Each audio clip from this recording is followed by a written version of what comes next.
Hey guys, it's Christine, also known as IvyWinter. Thank you for joining me for another Disney video. And today we're going to talk about the 5 things to do in Epcot at night. So before I've done the Magic Kingdom one, I will link that somewhere above. But for this one, I want to focus on Epcot and the best things to do there at nighttime. I've said it before, I'll say it again. Nighttime in the parks is probably my favorite time in the parks, period.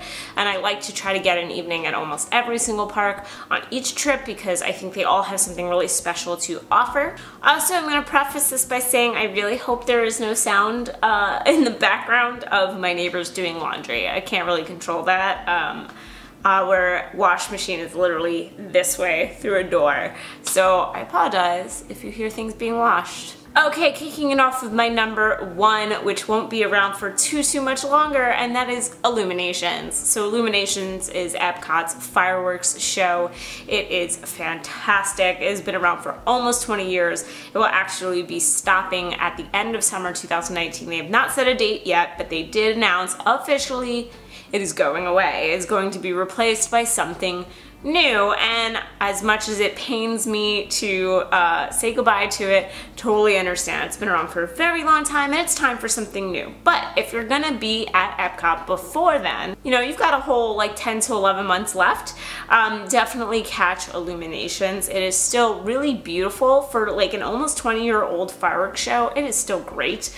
It's still very awe-inspiring. There is a finale that is just unbelievable, and I think it is a piece of Disney history now that you should catch before it goes away and becomes something else.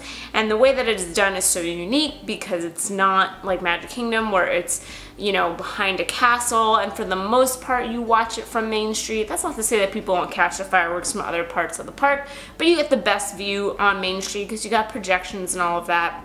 This is done in the middle of World Showcase Lagoon, and so you can stand almost anywhere around the lagoon in different countries and get a great view. So it's really different, and you don't feel like you're in this tight crowd trying to watch the fireworks, which is great. Number 2, and this was actually brought up in my Disney World for couples, is strolling around World Showcase at night. Not just for couples, for everybody, friends, family, just enjoying that view is gorgeous. The lighting is so amazing in each country.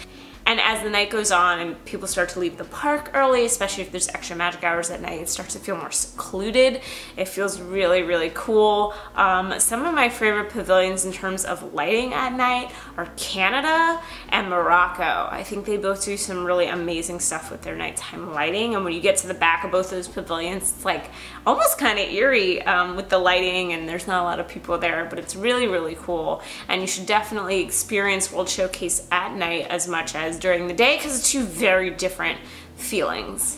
Number 3 is Test Track. I think Test Track is so much fun at nighttime because you do have that section at the end that goes outside, and during the day is cool. I mean, you'd get that cool like burst out in the brightness of the sun sort of moment that you can't get at night. But conversely, at nighttime, I've said this before for the Magic Kingdom one, it just feels faster even if it's not. It's just a really cool different view. Your picture's still gonna turn out great. They make sure that there's a good flash there, so that's not gonna affect your nighttime photo.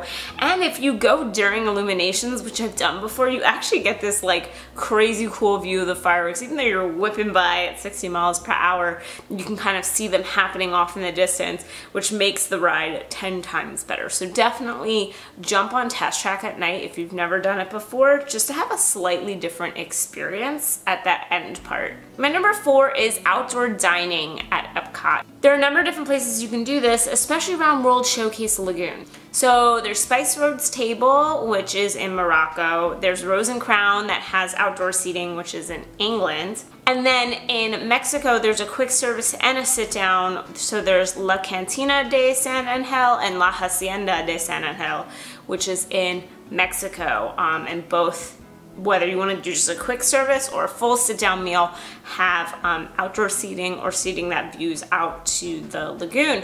And I think this is a really prime time to enjoy that.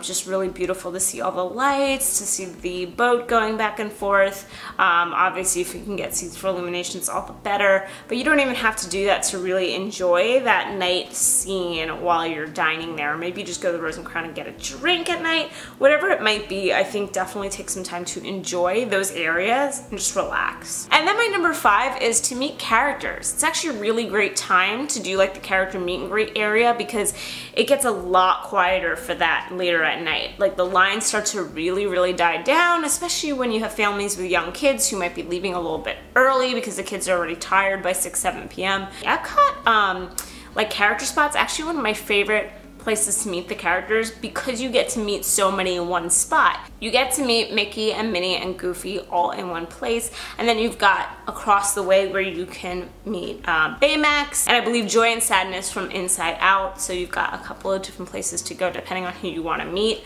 But also, you know, there are other meet and greets around the World Showcase area, and they tend to have less lines as you're getting towards the evening. They do stop doing meet and greets with characters at a certain time, so like it probably won't be happening at like 8 p.m. but as we're getting towards sundown, I think it's like around the last time that like Donald meets in Mexico, or Belle meets in France, or Snow White in Germany, and those later evening times are a little bit easier on the lines. Then I want to throw in a bonus one that I was thinking about, which is to ride the monorail to Epcot at nighttime. I don't really do this much. I've done it a couple of times, and when I do, I always think, man, I need to do this more, because you do get to do that monorail loop that goes inside the park and comes back out before going into the station, and seeing that at night versus the daytime is just another cool view, great for photos. So that was more like a 5.5, I guess, things to do at Epcot at night.